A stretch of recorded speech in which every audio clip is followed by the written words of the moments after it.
Jammu Kashmir budget इजलास की तैयारी आखिरी मरहले में है। बजट इजलास को लेकर के जम्मू कश्मीर असेंबली स्पीकर अब्दुर्रहीम राठौड़ ने ऑल पार्टी मीट की सदारत की थी और इस मीटिंग में सभी पार्टियों के लीडर शामिल हुए थे। इस मौके पर स्पीकर ने जब उम्मीद जाहिर की कि ऐवान की कार्रवाई चलाने में ट्रेजडी और हिज़्ब इख्तिलाफ चेयर के साथ पूरा ताउन करेंगे। इत्तलात के मुताबिक बजट सेशन के दौरान असेंबली की कार्रवाई को अच्छे माहौल में चलाने के लिए स्पीकर ने आज कुल जमाती मीटिंग तलब की थी और ये मीटिंग जम्मू में हुई। ज़राए के मुताबिक स्पीकर सेक्रेटरीट की जानिब से मीटिंग में शामिल होने के लिए नेशनल कॉन्फ्रेंस के सीनियर रुकन assembly Ali Mohammad Sagar, Mubarak Gul leader of opposition Sunil Sharma, Surjit Singh Slathia, Congress के गुलाम अहमद मीर, PDP के वहीदुर रहमान परा, CPIM के यूसुफ तारिगामी, पीपल्स कॉन्फ्रेंस के सज्जाद गनी लोन और आज़ाद MLA मुजफ्फर अहमद खान को दावतनामा भेजा गया था। स्पीकर ने उम्मीद जाहिर की है कि सभी मेंबरान अपने अपने असेंबली हलकों के मुद्दों को उठा करके आवाम की तवक्कुआत को पूरा करेंगे। बता दें कि 3 मार्च को LG के खुतबे के साथ बजट सेशन की शुरुआत होगी। 7 मार्च को वज़ीर आला उमर अब्दुल्ला, जिनके पास वज़ारत ख़जाना का भी बजट चार्ज है, बजट पेश करेंगे और स्पीकर के मुताबिक बजट सेशन 2 मरहले में होंगे। पहला मरहला 3 से 25 मार्च तक चलेगा। 11 दिन के वक्फे के बाद 7 अप्रैल से ऐवान की कार्रवाई दोबारा शुरू होगी और 11 अप्रैल को बजट सेशन का इख्तिताम हो जाएगा।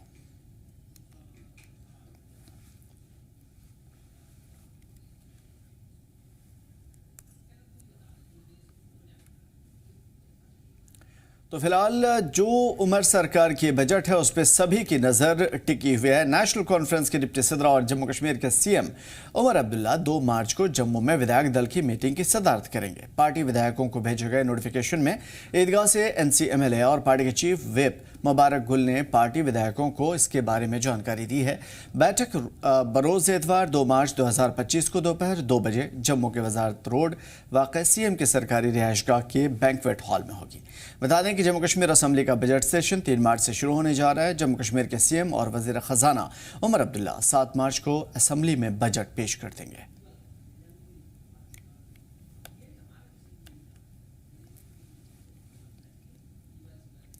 और 3 मार्च से शुरू हो रहे बजट सेशन के दौरान 30 के करीब प्राइवेट मेंबर्स बिल पेश किए जाएंगे और इनमें रिजर्वेशन से मुतालिक बिल भी शामिल है। ज़राए के मुताबिक बिजबिहाड़ा के विधायक बशीर अहमद वेरी की जानिब से पेश किए जाने वाले बिल में रिजर्वेशन कैटेगरी के लिए उम्मीदवारों की 40% कोटा महदूद करने की तजवीज़ दी गई है। बताया जा रहा है कि यह बिल जनरल कैटेगरी उम्मीदवारों की मांग को सामने रख करके तैयार किया गया है। बिल का मकसद समाजी इंसाफ और मेरिट के दरमियान बैलेंस बना करके सभी तबकों के दरमियान समान रूप से फ़ायदा पहुंचाना है। प्राइवेट मेंबर्स बिल पर 7 और 9 मार्च को पेश किए जाएंगे।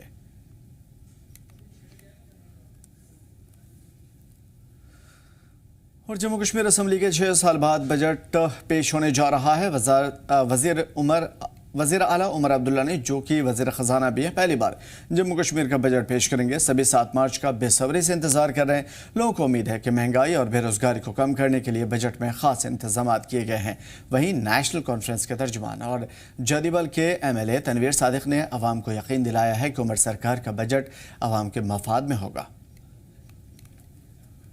बजट होना चाहिए, फ्रेंडली बजट की तवक्कात रखते हैं लोग, खासकर जो यहाँ के मेन सेक्टर जिसे बैकबोन कहा जाता है, हॉर्टिकल्चर सेक्टर, उसमें जिस तरह से जो टैक्स यहाँ पे टैक्स में कमी होनी चाहिए, क्योंकि जो बाहर से जो रॉ मटेरियल आता है उस पर ज़्यादा टैक्स होता है, जिसकी वजह से जो यहाँ के जो मेन ग्रोवर्स होते हैं उनको काफ़ी परेशानियाँ होती है। लेकिन जिस तरह से यहाँ पे एक उम्मीद है लोगों को कि यहाँ पे बजट जो होगा वो फ्रेंडली बजट होगा, यहाँ के जो अनएम्प्लॉयमेंट है उसको मद्देनज़र रखा जाएगा, एग्रीकल्चर को मद्देनज़र रखा जाएगा, हॉर्टिकल्चर जैसे सेक्टर को मद्देनजर रखा जाएगा, जो टूरिज्म सेक्टर है उसको भी मद्देनजर रखा जाएगा।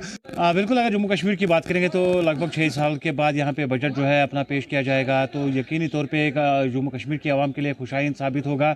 और उम्मीद ये जताई जा रही है कि जो भी देरीना मसाइल है लोगों के, जो भी हम यहाँ पे चाहते थे, जिस तरह से हमारे यहाँ पे महंगाई जो है दिन ब दिन अरूज पे जा रही है और साथ ही साथ बेरोज़गारी की शरह जो है जम्मू कश्मीर की बात करेंगे तो दिन ब दिन बढ़ती ही जा रही है, उस पर भी रोक लगनी चाहिए। कुछ नेशनल कॉन्फ्रेंस के पास लोगों का मैंडेट है उनकी तर्जुमानी करने के लिए। हम यहाँ के लोगों को एक एश्योरेंस देना चाहते हैं, जो भी अगले 5 साल में काम होगा वो उनके हित में होगा, उनके लिए होगा और उनके ही हमेशा उनके ही इसमें होगा, सपोर्ट में होगा। तो अब सवाल कई सारे हैं, क्या ये बिल इस मर्तबा अवाम के मुताबिक होगा, अवाम के मसाइल हल कर पाएगा? और सबसे बड़ी बात यह है कि जितनी भी अपोजिशन जमातें हैं उनकी जानिब से उठाए जा रहे जो मुद्दे हैं, क्या इस मर्तबा असम्बली में पेश हो पाएंगे? क्योंकि बीजेपी साफ तौर पर कह रही है कि मुल्क मुखालिफ जो भी बिल होगा, यानी कि साफ लफ्ज़ों में अगर बोलूँ तो 370-35 जैसे मुद्दे अगर असम्बली में उठाए जाएंगे तो उस पर शायद उन तजावीज़ को, उन रेजोल्यूशंस को ज़ेर गौर नहीं लाया जाएगा और उसके अलावा इस पर बहस भी नहीं होगी, हंगामे के आसार होंगे। पीडीपी अपनी जगह पे खड़ी है, अड़ी है और उनका कहना है कि वो अपोजिशन में है और आवाम के मफाद को उठाएंगे। नेशनल कॉन्फ्रेंस दो तरफा इस मरतबा फंसती हुई नजर आ रही है, कैसे वो हम आपको जरूर बताएंगे, लेकिन उससे पहले अपने मेहमानों का इस्तकबाल कर लेते हैं। तंजीम डार साहब पीडीपी से हमारे साथ जुड़े हुए हैं, इस्तकबाल है सर आपका। गुलाम हसन रादर साहब डिस्ट्रिक्ट प्रेसिडेंट है बीजेपी के गांधरबल से, हमारे साथ जुड़े हुए हैं। रादर साहब इस्तकबाल है आपका। और सोफिया अरफात साहब जेकेएनसी से हमारे साथ जुड़े हुए हैं। सीधा सोफिया अरफात साहब आपसे ही शुरू करना चाहेंगे, आपको लग रहा है कि इस मरतबा का जो बजट होगा आवाम की ज़रूरियात के मुताबिक होगा, आवाम की सोच के मुताबिक होगा और लंबे अरसे से चली आ रही उनकी परेशानियों को दूर करने वाला होगा? देखिए, बहुत बहुत शुक्रिया आपका इस प्रोग्राम में हमारे दावत देने के लिए। वेलकम। एक बजट एक खाका होता है और एक मिशन होती है जो सरकार के अखराजात और किस तरीके पे वो अपना जो खर्चा है वो किस किस हेड में कैसे और किस तरीके से खर्च करना चाहती है, और साथ में लोगों के लिए वहां पर क्या क्या मुराद होती है, क्या क्या उनके तवक्कात होती है, और जितने भी स्टेक होल्डर्स सबकी अपनी अपनी राय होती है, अपनी अपनी मंशा होती है और अपनी जरूरतें होती है, और इन सब को मिला के सरकार को अपना एक खाका पेश करना होता है कि अखराजात का तनासुब क्या होगा और इसे किस तरीके से किस हेड में और कैसे कैसे कौन से और हम ये उम्मीद करते हैं कि जो इस वक्त का बजट है, क्योंकि प्री बजट कंसल्टेशंस बहुत सारी की है हमारे ऑनरेबल चीफ मिनिस्टर साहब ने, और तकरीबन उन्होंने कोई भी ऐसा तबका नहीं छोड़ा अभी तक जहां पर उन्होंने उनके साथ बात नहीं की, उनसे फीडबैक नहीं लिया, उनसे कंसल्टेशन नहीं ली। तो एक काफी लंबा दौर था जिसमें इन्होंने करीबन हर एक तबके के अफराद से या उनके रिप्रेजेंटेटिव से बात करके अपने दिमाग में ये चीज बिठा दी है कि कहाँ पर क्या तवक्कात है। तो इसलिए हम ये कह सकते हैं कि वाकई में ये बजट जो पेश होना है 7 मार्च को, और जो बजट सेशन है यूटी में पहला, और वो भी खुद ऑनरेबल चीफ मिनिस्टर प्रेजेंट कर रहे हैं, तो ये एक ऐसा बजट होगा जिसको हम कल बजट उस दिन बजट पेश होने के बाद लोग कहेंगे कि एक मिसाली बजट है और ऐसे इक़दाम उठाए गए हैं जो कि वाकई रेवोल्यूशनरी है।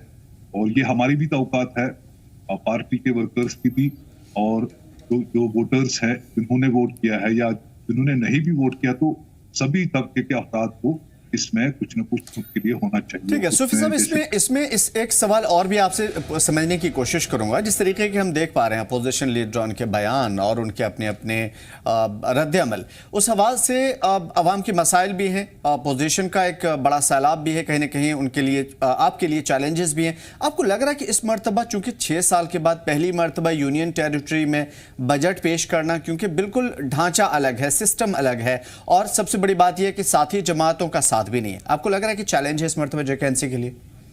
देखिए, चैलेंजेस कब नहीं होते, चैलेंजेस तो हमेशा होते हैं, और ये जो अपोजिशन का रोल है डेमोक्रेसी की रूह है, और डेमोक्रेसी में अगर अपोजिशन एक पॉजिटिव रोल निभाती है तो उनको भी अपने अवाम को जवाब देना है। उन्होंने भी वोट लिए हैं, उन्होंने भी डेमोक्रेटिक प्रोसेस में हिस्सा लिया है, और उनसे भी लोगों की एक्सपेक्टेशंस होंगी, और सरकार को जो मैंडेट मिला है उसकी भी अपनी एक्सपेक्टेशंस लोगों की है, बहुत ज्यादा है, और इन दोनों को बैलेंस करने के लिए ही वहां पर डिबेट एंड डिस्कशन हो। ये नहीं कि वहां पर कोई डिक्टेटरशिप है उनको बात नहीं करने दी जाएगी। हाँ, जो जायज बात होगी, जहां पर उनकी तरामीम आएंगी, जहां पर उनके सजेशंस आएंगे, तो सरकार को उसके लिए मोस्ट वेलकम करेगी उन चीजों को। और जहां पर ये हंगामा आ रही और बाकी चीजों की बात है, ये प्रोसेस रहा है कुछ टाइम से, लेकिन जो भी जायज सवालात है, जायज मांगे हैं, उनके ऊपर जमहूरियत के इस प्लेटफॉर्म पे अगर बात नहीं होगी तो फिर कहाँ हो। तो मुझे ये अपनी जगह एहसास है इस चीज का कि ऑनरेबल चीफ मिनिस्टर इंतहाई सुलझे हुए इंसान है और उनकी नजर इन चीजों पर रहती है, और वो पूरा मौका देंगे अपोजिशन को भी अपना ये जो भी अपनी है, बात option- रखने के लिए। ठीक है, अभी पॉजिटिव जेकेएनसी जारी है, लेकिन सवाल यह है कि क्या यही चीजें आगे कारगर होगी, क्योंकि मीटिंग का दौर चल रहा है, बातचीत चल रही है, सबको बेहतर ढंग से लेकर के चलने की कोशिश हो रही है, लेकिन सवाल यह है कि वाकई क्या ये चीजें कारगर साबित होंगी। तंजीम डार साहब, मैं आपसे ये समझने की कोशिश करूंगा, जो पॉलिसियां रही हैं इन 3-4 महीनों में हुकूमत के, फिलहाल उससे कहीं ना कहीं एक बड़े तबके में नाराजगी है। देखिए, काम कर पा रही हो या काम नहीं करना चाह रही हो, ये एक अलग मुद्दा है, लेकिन फिलहाल अब तक आप ही लोगों का यह कहना है कि सरकार ने कुछ भी नहीं किया, आवाम सड़कों पे है और नाराज भी हैं। आपको लग रहा है कि जो जेकेएनसी की पॉलिसी रही है, बजट के बाद कुछ तब्दील हो जाएगा और आवाम के मसाइल हल होंगे? डार साहब, सबसे पहले तो मैं आपका शुक्रिया अदा करता हूं कि आपने हमें यहाँ शुरू किया। और मैं तो ये कहूंगा कि देखिए, जब नेशनल कॉन्फ्रेंस, जब इलेक्शन हुआ असेंबली का, उसके बाद जब रिजल्ट सामने आया, तो हमारी सदर महबूबा मुफ्ती साहिबा ने उसी रिजल्ट आते ही उसी दिन प्रेस कॉन्फ्रेंस करके मुबारकबाद पेश की नेशनल कॉन्फ्रेंस को और लोगों को, जिन लोगों ने कम से कम जो मैंडेट दिया, एक तरफा मैंडेट दे के पार्टी नेशनल कॉन्फ्रेंस को एक मेजॉरिटी में उन्हें लाया। लेकिन अब कहना यह है कि अगर नेशनल कॉन्फ्रेंस को इतना एतमाद लोगों ने दिया है, तो अब उनके ऊपर ये लाजमन हो जाता है कि वो लोगों के जज्बात और एहसासात को मजरू ना होने दें और उनकी तर्जुमानी करें, और उनके लोगों के एहसासात और जज्बात की तर्जुमानी होती रहे, उनके जो इश्यूज हैं वो एड्रेस होते रहे। हम हर पॉसिबल सपोर्ट जो है गवर्नमेंट को उस फ्रंट पे देंगे, लेकिन अगर गवर्नमेंट की मंशा साफ हो तो। दूसरी बात यह है कि उस वक्त इलेक्शन के दौरान जो मेन मुद्दे लोगों को बताए गए थे, बिजली यूनिट फ्री का, राशन डबल करने का, या हमारा जो सिलेंडर जो थे फ्री देने की बात कही गई थी, ये 3 ऐसे मुद्दे हैं जो लोगों को आज तक उनकी जो है, पिछली जब चीफ मिनिस्टर साहब ने ये भी कहा था कि हम जल्द ही कोई ना कोई फैसला लेंगे इसके ऊपर, इन इक़्तिदाम, लेकिन अभी तक कोई सामने खातिर ख्वाह तरीके से सामने चीजें नहीं आई। तो मेरा कहने का मकसद ये है कि एक तो हम हर उस पॉसिबल मूव को गवर्नमेंट का जो लोगों के हित के लिए होगा, हम उसको सपोर्ट करेंगे, और साथ साथ जो गवर्नमेंट ने, जो नेशनल कॉन्फ्रेंस की पार्टी ने इलेक्शन के दौरान लोगों से वादे किए हैं, और जिनमें ये 3 मुख्य पॉइंट्स हैं जिनके ऊपर नेशनल कॉन्फ्रेंस को पूरा उतरना चाहिए और लोगों को ये मुराद जो है वो देनी चाहिए। क्योंकि लोगों के, अगर आप उनको आज 4-5 महीने का अरसा गुजर चुका है, अभी तक ना उन्हें फ्री सिलेंडर मिल पाया, ना उन्हें फ्री डबल राशन हो पाया, फ्री राशन मिल पाया, ना उन्हें कहीं ना कहीं जो है बिजली यूनिट जो है वो फ्री मिल पाए हैं। कहने का मतलब ये है कि इस वक्त सेशन जो होने जा रहा है, ये डेमोक्रेसी में यही खूबसूरती होती है कि आप तमाम लोग मिल बैठकर अपने मामलात को सामने रखें और उनका एड्रेस गवर्नमेंट जो इस वक्त पावर में है उनसे चाहे। इसलिए हमारी भी यही कोशिश रहेगी कि जो जो इश्यूज गवर्नमेंट लोगों के हैं, लोगों के हितों के हैं, वो हम उठाएंगे, लोगों अहवान में रखे जाएंगे, और इंशाल्लाह उम्मीद करेंगे कि उसके ऊपर पॉजिटिव रद्दमल जो होगा वो गवर्नमेंट की। ठीक है डॉक्टर साहब, अगर मान लीजिए अभी थोड़ी देर पहले भी, कुछ दिनों पहले जब असेंबली का सेशन शुरू हुआ था, आगाज हुआ था, उस टाइम पे पीडीपी काफी जारहाना अंदाज में थी। इस मरतबा भी बहुत सारे ऐसे मुद्दे हैं जिसपे कहने के रादर साहब ने सवाल उठाए और रूल्स की खिलाफ वर्जी करार दिया। पोजीशन 2019 के बाद आप जब बुलडोजर लेके लोगों को जम्मू से, कश्मीर से, गांव से, देहातों से लोगों को खदेड़ा जा रहा था, ये तो 2019 में किया गया। 2016 से पहले आपने कौन सी ऐसी पोजीशन देखी है जहां लोगों को उनके घरों से निकाला गया था? आप जम्मू शहर की बात करें जहां से लोगों को नोटिस देके घरों से निकाला जा रहा था, तो चिल्ला रहे थे लोग 2019 के बाद।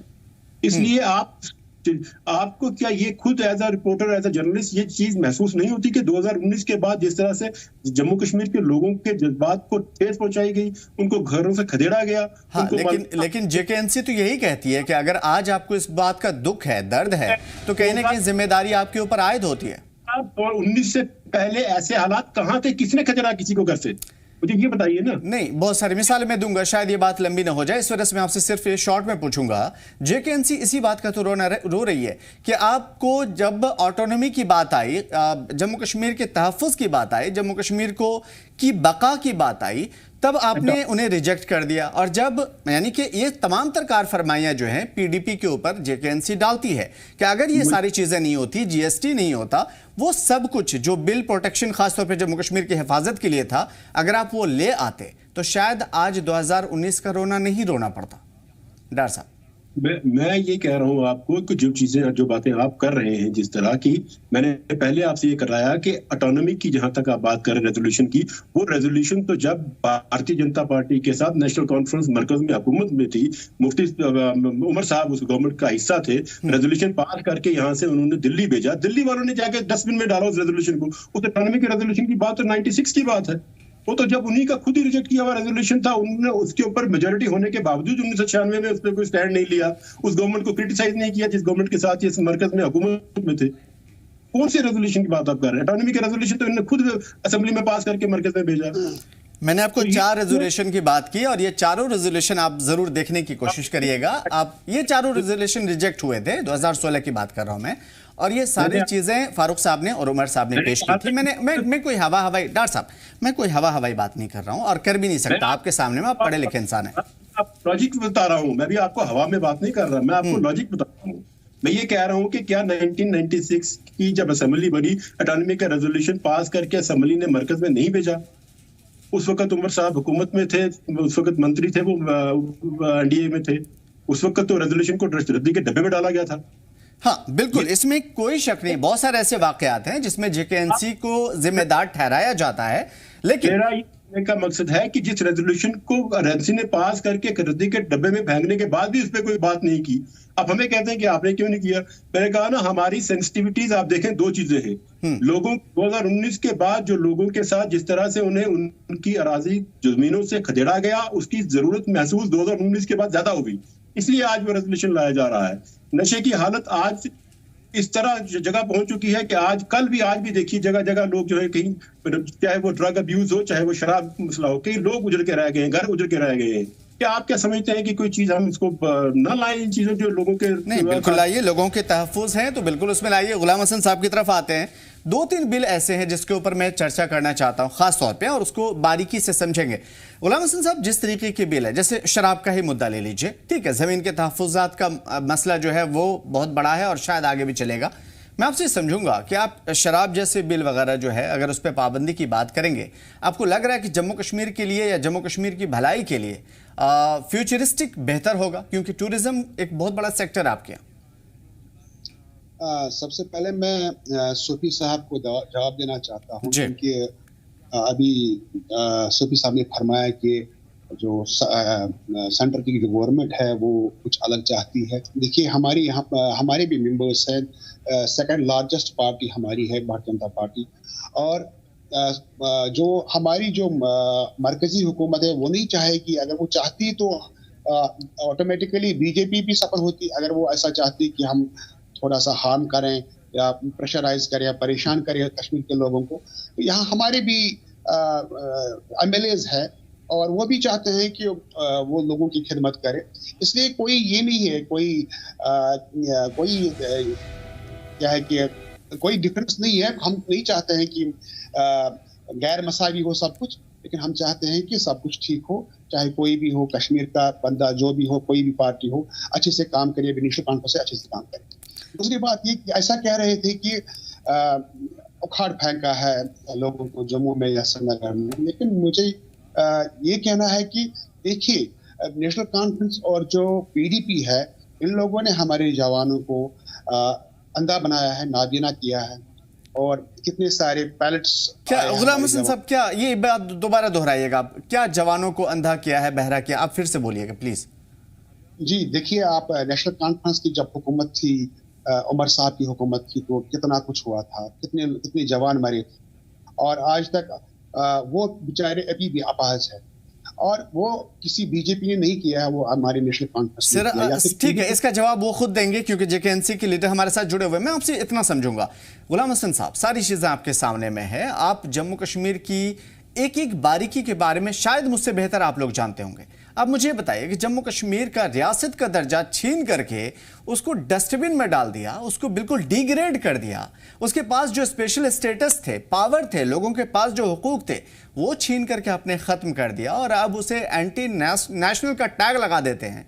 और उसके बाद आप कह रहे हैं कि जेकेएनसी ने या पीडीपी ने ये सारी चीजें की। सर, ठीक है, डेवलपमेंट के काम हो रहे हैं, जम्मू कश्मीर में अमन शांति बहाल हुआ है, लेकिन हाल भी तो देखिए लोगों का क्या हो गया है। लोगों के पास पीने का पानी तक नसीब नहीं है, बिजली उनको टाइम पे नहीं पहुंच पा रही है। 10 साल से जो है आप एक खंबा तक नहीं जोड़ पाए जिसकी वजह से लोगों के घरों तक जो है बिजली पहुंचाई जा सके। मीटर नहीं लग पाया लोगों के घरों तक। जिनके पास मीटर नहीं है, जिनके पास पानी नहीं पहुंच रहा है, उनके पास नलका नहीं लगा है, वो जो है उनके पास बिल पहुंच जा रहा है। तो ठीक है, JK-NC हो सकता है जिम्मेदारों और जवाब देंगे वो, लेकिन सवाल यह है कि आपने क्या किया इस 10 साल के अंदर। और अब इसी तमाम तर चीजों को शायद समेटते समेटते 5 साल बीत जाएगा इनका।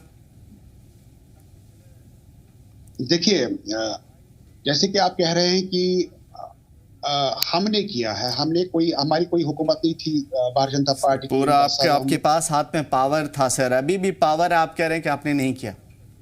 नहीं, आप तो नेशनल मैंडेट तो चलिए मैं इसका जवाब उन्हीं से लूंगा। मैं खुद से अपना जवाब नहीं देना चाहता क्योंकि जाहिर है कि JK-NC और PDP के लोग यहाँ हमारे साथ मौजूद हैं। सोफी साहब, आप जवाब देना चाहेंगे इसका?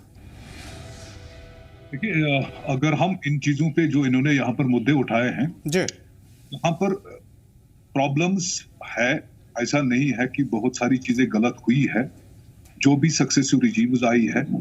तो इन सब चीजों के बावजूद हम ये चाहते हैं कि एक नई शुरुआत। हाँ, बहुत सारे लोग जानू से हाथ में बैठे हैं। कोई भी घर ऐसा नहीं है जहां से लाशें नहीं निकली हो, कोई भी रिश्ते में ऐसा नहीं हो जिनके घर का कोई तो वो तो कह रहे हैं कि आपकी वजह से नौजवानों का कत्लेआम हुआ और लगातार जो है लाशें बिछी JK-NC के दौरे हुकूमत में। गुलाम हसन साहब कह रहे थे। गुलाम हसन साहब की बात नहीं है, ये यहाँ पर जो भी अवाम है, जो भी लोग हैं, वो सब ये चीजें जानते हैं कि एक ऐसा मसला दरपेश हुआ जम्मू कश्मीर की रियासत को जहां पर ये सारी चीजें हुई और बहुत ही गलत हुआ किसी भी तौर से। लेकिन इसके बीज कब बोए गए थे? जब 1947 को हम दोबारा से अगर इस वक्त रिपीट करना चाहूंगा तो कहानी लंबी हो जाएंगी, लेकिन आप वहीं से देखिए, स्टार्ट कीजिए कि जब यहाँ के लोगों ने, तो अभी उमर साहब ने भी बात की थी प्लेबेसाइट के लिए प्री कंडीशंस क्या थी और यहाँ कॉन्स्टिट्यूशन था, बाकी चीजें थी। तो इन सब चीजों को लेकर जब लोगों को समझ में आया कि कहीं ना कहीं उनके साथ ज्यादतियां हो रही है, उनके हकूक पे शबहू मारा जा रहा है, तो लोगों ने उसके खिलाफ आवाज खड़ी की। और ये चीज बहुत पहले से होती आ रही है और बाद में इसका एक हम सब के सामने है कि कोई और ताकत, कोई और बैरूनी मुल्क इसमें शामिल हो गया और किस तरीके के ख्वाब उन्होंने यहाँ के बच्चों को दिखाए और किस तरीके से यहाँ के अमन। यहाँ पे सूफी साहब मैं आपको जरूर रोकना चाहूंगा। उस दिन का जो बयान सामने आया था इस हवाले से भी, तो इसके बाद फिर शायद हम आगे बढ़ेंगे। मैं आपसे ये समझूंगा कि ये ठीक है कि BJP ने जो किया वो किया, लेकिन आपने कहा कि ये चीजें मुस्तकिल अवाम की तरफ से थी। हमने मान लिया था कि ये मुस्तकिल है, अब हमारे पास ये सारी चीजें मिली हुई है, सारा जो है मतलब रिसोर्सेज हमारा है और हमारे लिए है, लेकिन ये चीजें वहां पे आर्जी थी और 2 अलग अलग पैमाने थे। तो हुकूमत तो सर आपकी, PDP तो अभी 30 साल हुई इनको आए हुए, हमेशा तो PDP हो या आप हो या कभी कभी कांग्रेस, BJP बीच में 1-2 मरतबा आई। मैं आपसे समझूंगा कि असल जिम्मेदार तो आप थे, घर के मुखिया तो आप थे, आपने लोगों को क्यों नहीं समझाया? आपने इन तमाम तर चीजों को क्यों नहीं मजबूत किया? क्या जम्मू कश्मीर की यह हालत? देखिए जनाब, मैं एक सिंपल सा आंसर इस चीज का देना चाहता हूं क्योंकि मैं उस चीजों को उलझाना नहीं चाहता हूं। प्लीज। अभी गवर्नमेंट बनी है, लोगों ने एक ब्रूट मेजॉरिटी दी है नेशनल कॉन्फ्रेंस को। ये सारी चीजें उनके जहन में भी होंगी, ये सारी चीजें उनके दिमागों में भी होंगी, ये सारी चीजें हर घर के साथ पेश आई है।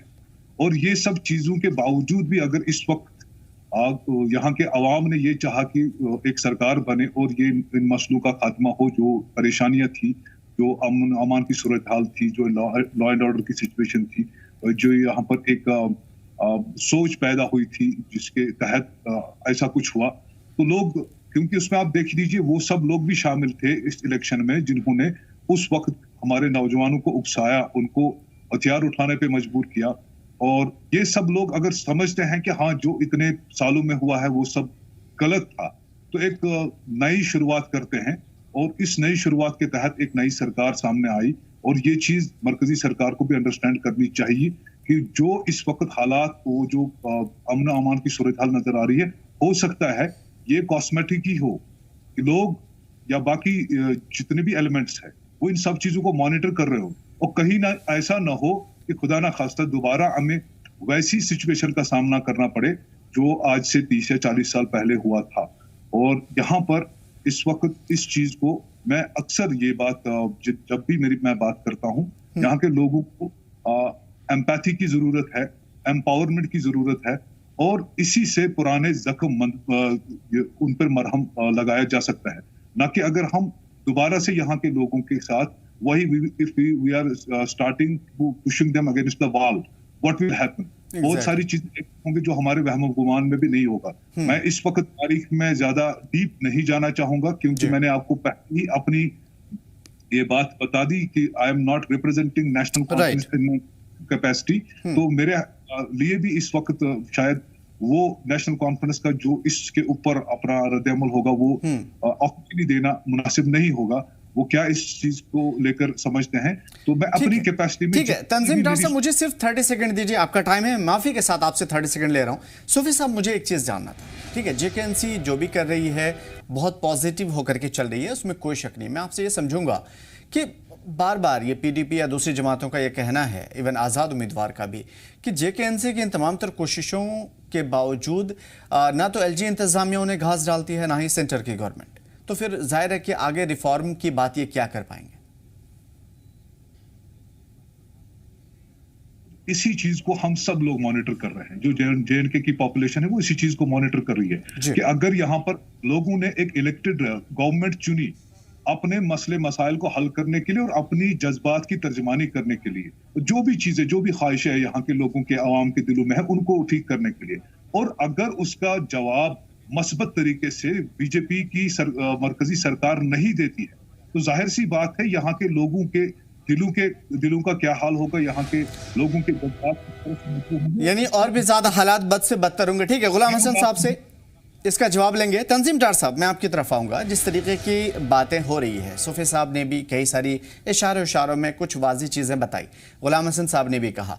आप सबसे पहले आपका रद्द-ए-अमल चाहूँगा मैं गुलाम हसन साहब ने जो कहा है। देखिए, मौजूदा हुकूमत 3-4 महीने की अभी हुई है और ज़ाहिर की शुरुआत है, हम ज़रूर इनको जिम्मेदार और कटघरे में खड़े करेंगे, लेकिन कहीं ना कहीं वक्ती तौर पर एक बहुत बड़ा रिफॉर्म लाना वक्त की ज़रूरत है और शायद पीडीपी की ही जुबानी ये सारी चीज़ें अभी नहीं पूरी हो पाएंगी, क्योंकि इस हुकूमत के पास ना उतने पावर हैं, ना उतने रिसोर्सेज हैं, और पीडीपी के एक लीडर ने कहा कि ये करना चाहें तभी कर पाएंगे। डार साहब, देखिए, मैंने पहले कहा ना, हमें ये चीजें अपनी इंटेंशन अगर है, ये अगर लोगों के जो साथ किए हुए वादे हैं, जो लोगों को पॉजिटिवली मुतासिर करते हैं और उनकी रोजमर्रा की जिंदगी को सुधारने में काम आएंगे, वो जितने भी इश्यूज हैं उनको अगर ये रेज करते हैं और उनके हल के लिए पीडीपी अपना हर संभव कोशिश जो इनको सपोर्ट होगी वो देने के लिए तैयार है। और हम ये नहीं है कि हम उसके लिए कोई इनसे पीछे रहेंगे। देखिए, अपोजिशन का रोल, हम एक कंस्ट्रक्टिव अपोजिशन का रोल प्ले करेंगे और हमारे लिए ये मानना बहुत जरूरी है कि अगर लोगों का एतमाद एक पार्टी को मिला है, वो पार्टी उनके उस एतमाद के ऊपर पूरा उतरे और जो लोगों के साथ वादे किए गए हैं उनको पूरा। तो गवर्नमेंट मांग रही है 5 साल के, 5 साल तो है हमारे पास, 5 साल में सारे मसले हल होंगे। क्या पीडीपी 5 साल इंतजार करेगी मसले के हल के लिए? 5 साल नहीं, कुछ इश्यूज जो हैं जिनको फौरी तौर पर with in the period of 6 month implement हो जाना चाहिए। कुछ पीरियड है डेवलपमेंट के लिहाज से 5 साल आप ले सकते हैं, लेकिन बिजली यूनिट मुफ्त देना, राशन डबल करना और दूसरा आपका सिलेंडर 12 फ्री देना, ये आपके पहले कुर्सी पे बैठते हुए पहला सिग्नेचर ये हो जाना चाहिए था, जो बदकिस्मती से अभी तक नहीं हुआ है। हाँ, बाकी चीजों के लिए आप 5 साल ले सकते हैं, डेवलपमेंटल एक्टिविटीज हैं, बाकी चीजें। पोजीशन 2019 के बाद आप जब बुलडोजर लेके लोगों को जम्मू से, कश्मीर से, गांव से, देहातों से लोगों को खदेड़ा जा रहा था, ये तो 2019 में किया गया। 2016 से पहले आपने कौन सी ऐसी पोजीशन देखी है जहां लोगों को उनके घरों से निकाला गया था? आप जम्मू शहर की बात करें जहां से लोगों को नोटिस देके घरों से निकाला जा रहा था, तो चिल्ला रहे थे लोग 2019 के बाद। इसलिए आपको क्या ये खुद as a reporter, as a journalist ये चीज महसूस नहीं होती कि 2019 के बाद जिस तरह से जम्मू कश्मीर के लोगों के जज्बात को ठेस पहुंचाई गई, उनको घरों से खदेड़ा गया? हाँ, लेकिन जेकेएनसी तो यही कहती है कि अगर आज आपको इस बात का दुख है, दर्द है, तो कहीं ना कहीं जिम्मेदारी आपके ऊपर आयद होती है। और 19 से पहले ऐसे हालात कहां थे? किसने खदेड़ा किसी को घर से? मुझे ये बताइए ना। नहीं, बहुत सारी मिसालें मैं दूंगा, शायद ये बात लंबी ना हो जाए, इस वजह से मैं आपसे सिर्फ ये शॉर्ट में पूछूंगा। जेकेएनसी इसी बात का तो रो रही है कि आपको जब ऑटोनॉमी की बात आई, जम्मू कश्मीर के तहफ़्फ़ुज़ की बात आई, जम्मू कश्मीर को की बका की बात आई, तब आपने उन्हें रिजेक्ट कर दिया, और जब यानी कि ये तमाम तरकार फरमाइयां जो हैं पीडीपी के ऊपर जेकेएनसी डालती है कि अगर ये सारी चीजें नहीं होती, जीएसटी नहीं होता, वो सब कुछ जो बिल प्रोटेक्शन खासतौर पर जम्मू कश्मीर की हिफाजत के लिए था, अगर आप वो ले आते तो शायद आज 2019 का रोना नहीं रोना पड़ता। डर साहब, मैं ये कह रहा हूँ आपको कि जो चीजें, जो बातें आप कर रहे हैं, जिस तरह की मैंने पहले आपसे ये कराया कि ऑटोनॉमी की जहां तक आप बात कर रहे हैं रेजोल्यूशन की, वो रेजोल्यूशन तो जब भारतीय जनता पार्टी के साथ नेशनल कॉन्फ्रेंस मरकज में हुकूमत में थी, मुफ्ती उमर साहब उस गवर्नमेंट का हिस्सा थे, रेजोल्यूशन पास करके यहाँ से उन्होंने दिल्ली भेजा, दिल्ली वालों ने जाकर डस्टबिन में डाला उस रेजोल्यूशन को। उस ऑटोनॉमी के रेजोल्यूशन की बात तो 96 की बात है, वो तो जब उन्हीं का खुद ही रिजेक्ट किया हुआ रेजोल्यूशन था, उन्होंने उसके ऊपर मेजोरिटी होने के बावजूद 1996 में उस पर कोई स्टैंड नहीं लिया, उस गवर्नमेंट को क्रिटिसाइज नहीं किया जिस गवर्नमेंट के साथ ये मरकज में हुकूमत में थे। कौन से रेजोल्यूशन की बात आप कर रहे हैं? ऑटोनॉमी के रेजोल्यूशन तो इन्होंने खुद असेंबली में पास करके मरकज में भेजा। मैंने आपको 4 रेजोल्यूशन की बात की और ये चारों रेजोल्यूशन आप जरूर देखने की कोशिश करिएगा। आप ये चारों रेजोल्यूशन रिजेक्ट हुए थे, 2016 की बात कर रहा हूं मैं, और ये सारी चीजें फारूक साहब ने और उमर साहब ने पेश की थी। मैं कोई हवा हवाई, डॉक्टर साहब, मैं कोई हवा हवाई बात नहीं कर रहा हूं और कर भी नहीं सकता आपके सामने में, आप पढ़े लिखे इंसान हैं। आप लॉजिक बता रहा हूं, मैं भी आपको हवा में बात नहीं कर रहा, मैं आपको लॉजिक बता रहा हूं। मैं ये कह रहा हूं कि क्या 1996 की जब असेंबली बनी, ऑटोनॉमी का रेजोल्यूशन पास करके असेंबली ने मरकज में नहीं भेजा? उस वक्त उमर साहब हुकूमत में थे, उस वक्त मंत्री थे, वो एनडीए में थे, उस वक्त तो रेजोल्यूशन को रद्दी के डब्बे में डाला गया था। हाँ बिल्कुल, इसमें कोई शक नहीं। बहुत सारे ऐसे वाकयात हैं जिसमें जेकेएनसी को जिम्मेदार ठहराया जाता है, लेकिन मेरा ये का मकसद है कि जिस रेजोल्यूशन को एजेंसी ने पास करके रद्दी के डब्बे में फेंकने के बाद भी उस पर कोई बात नहीं की, अब हमें कहते हैं कि आपने क्यों नहीं किया। मैंने कहा ना, हमारी सेंसिटिविटीज आप देखें, 2 चीजें हैं। लोगों 2019 के बाद जो लोगों के साथ जिस तरह से उन्हें उनकी अराजी जमीनों से खदेड़ा गया, उसकी जरूरत महसूस 2019 के बाद ज्यादा होगी, इसलिए आज वो रेजोल्यूशन लाया जा रहा है। नशे की हालत आज इस तरह जगह पहुंच चुकी है कि आज भी देखिए जगह जगह लोग जो है, कहीं चाहे वो ड्रग अब्यूज हो, चाहे वो शराब मसला हो, कई लोग उजड़ के रह गए हैं, घर उजड़ के रह गए हैं। क्या आप क्या समझते हैं कि कोई चीज हम इसको न लाएं, इन चीजों जो लोगों के? नहीं, बिल्कुल लाइए, लोगों के तहफ्फुज हैं तो बिल्कुल उसमें लाइए। गुलाम हसन साहब की तरफ आते हैं। 2-3 बिल ऐसे हैं जिसके ऊपर मैं चर्चा करना चाहता हूं खास तौर पे, और उसको बारीकी से समझेंगे। गुलाम हसन साहब, जिस तरीके के बिल है, जैसे शराब का ही मुद्दा ले लीजिए, ठीक है, जमीन के तहफ्फुजात का मसला जो है वो बहुत बड़ा है और शायद आगे भी चलेगा। मैं आपसे समझूंगा कि आप शराब जैसे बिल वगैरह जो है, अगर उस पर पाबंदी की बात करेंगे, आपको लग रहा है कि जम्मू कश्मीर के लिए या जम्मू कश्मीर की भलाई के लिए फ्यूचरिस्टिक बेहतर होगा, क्योंकि टूरिज्म एक बहुत बड़ा सेक्टर है आपके यहाँ? सबसे पहले मैं सूफी साहब को जवाब देना चाहता हूँ, क्योंकि अभी सूफी साहब ने फरमाया कि जो सेंटर की जो गवर्नमेंट है वो कुछ अलग चाहती है। देखिए, हमारे यहाँ हमारे भी मेंबर्स हैं, सेकंड लार्जेस्ट पार्टी हमारी है भारतीय जनता पार्टी, और जो हमारी जो मरकजी हुकूमत है, अब हॉर्टिकल्चर सेक्टर है, सेरिकल्चर है, एग्रीकल्चर है, उनमें आपको एक इम्प्रूवमेंट लानी है। लेकिन लोगों से जो जुड़े हुए मुद्दे, 3 जो बेसिक इश्यूज जो है, वो मुझे लगता है कि अभी तक वो पूरे हो जाने चाहिए थे। और मैं उम्मीद करता हूं कि इस जो ये हमारा बजट सेशन होने जा रहा है, ये 3 के 3 मुद्दे इसमें नेशनल कॉन्फ्रेंस जो है इनको इस बजट सेशन में उनके लिए जरूर कोई ना कोई प्रोविजन रखेगी, और लोगों को कोई ना कोई सहूलत इस बजट सेशन में इन 3 मुद्दों को लेकर जरूर मिलने जा रही है। ठीक है गुलाम हसन साहब, आपसे बीच में मैं जरूर समझूंगा ये चीजें। आपके पास एमएलएस बहुत ज्यादा हैं और आपकी जो नीयत है वो उस पर भी कोई सवाल नहीं उठा रहा हूं मैं आपसे ये समझने की कोशिश करूंगा कि आपके मैनिफेस्टो में वो सारी चीजें हैं जो जेकेएनसी और पीडीपी के इसमें मैनिफेस्टो में भी था, मंशूर में भी था। क्या आप इन मसाइल को हल करने के लिए हुकूमत का हमवक्त तैयार उनकी मदद करेंगे? क्योंकि अभी तक तो आप खामोश हैं, अभी तक तो आपने सिर्फ तनकीद की है इस हुकूमत की। देखिए, हम कंस्ट्रक्टिव अपोजिशन करना चाहिए, और देखिए लोग बहुत सह चुके हैं, बहुत कुछ सह चुके हैं और परेशान भी हैं लोग। मैं दोनों पार्टियों से कहना चाहता हूँ, स्पेशली नेशनल कॉन्फ्रेंस को, कि वो सियासत को छोड़ के ये पॉलिटिक्स चलाते हैं, या फिर कुछ पीडीपी वाले भी कुछ करते हैं अपनी तंजीम को उभारने के लिए, अपनी तंजीम को प्रेजेंट करने के लिए। तो मैं उनसे चाहता हूं कि अभी वो ऐसा कुछ करें ताकि जो हमारे लोग हैं वो उनका जो मसाइल है हल हो। और दूसरी बात यह कि जवानों ने आजकल खुदकुशियां शुरू कर दी। बहुत सारे ऐसे लोग हैं, बहुत सारे ऐसे जवान हैं जो खुदकुशियां कर रहे हैं, और यहाँ तक कि ड्रग्स में मुलव्वस हैं बहुत सारी बात। और मैं बिना सियासत की, मैं सियासत कोई नहीं कर रहा हूँ अभी आपके सामने, मैं इतना चाहता हूँ कि लोग परेशान हैं, बहुत परेशान। बिल्कुल गुलाम हसन साहब, देखिए आपकी सच्चाई, आपकी संजीदगी, मैच्योरिटी की वजह से मेरे जैसा जर्नलिस्ट भी आपकी बहुत कदर करता है, मैं दिल से बोल रहा हूँ।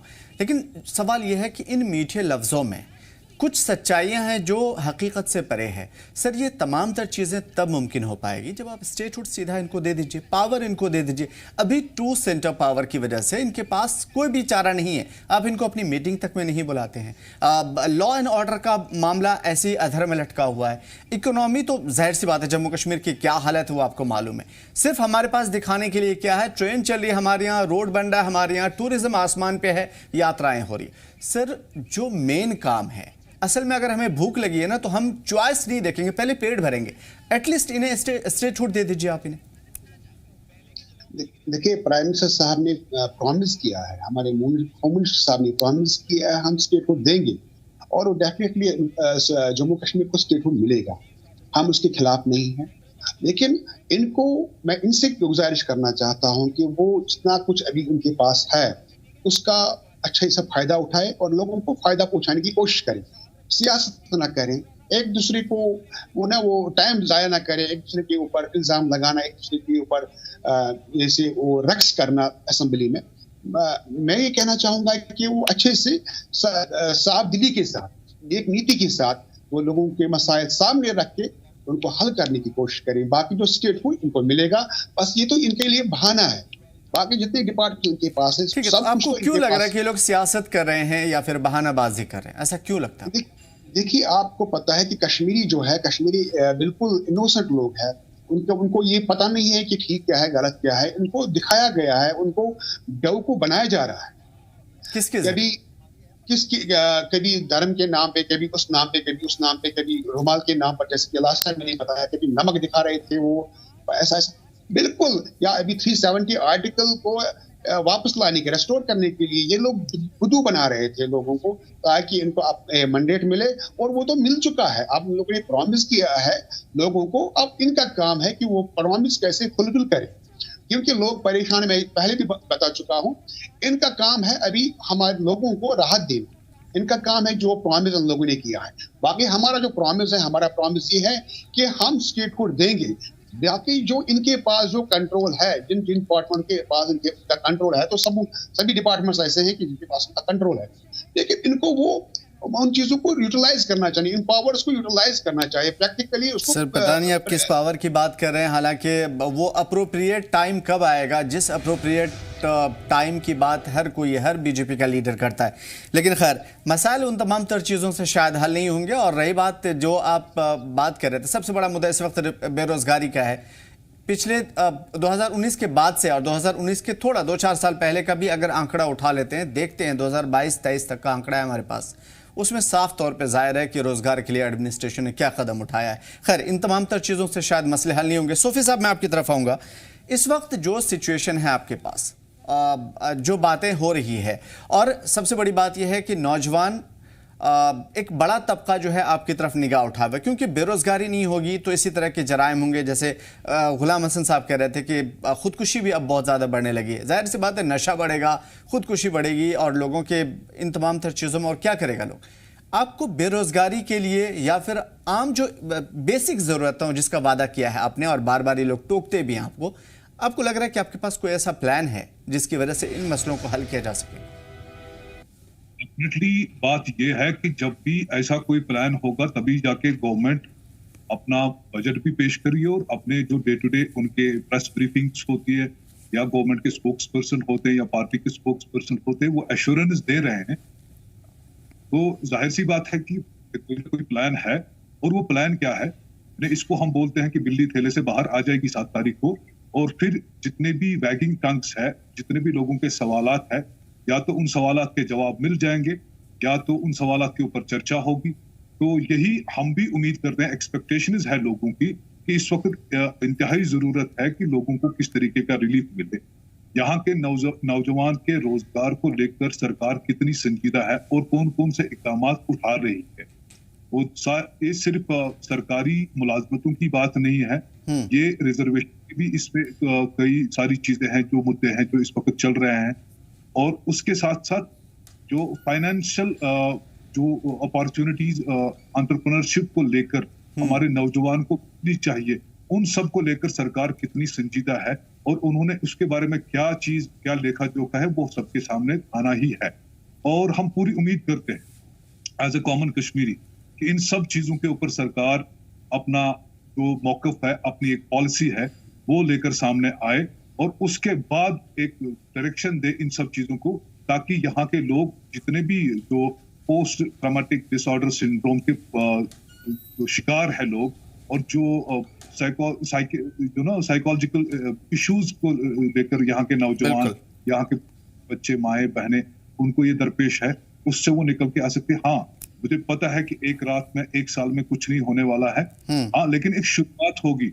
हमें सरकार की नीयत और नियति को देखना होगा। एक तो नीयत क्या है सरकार की, वो क्या करना चाहती है, जाहिर सी बात है वो अच्छी होगी, और उनकी नियति यानी उनकी पॉलिसी क्या होगी, वो सब चीजों को हमें देखना है।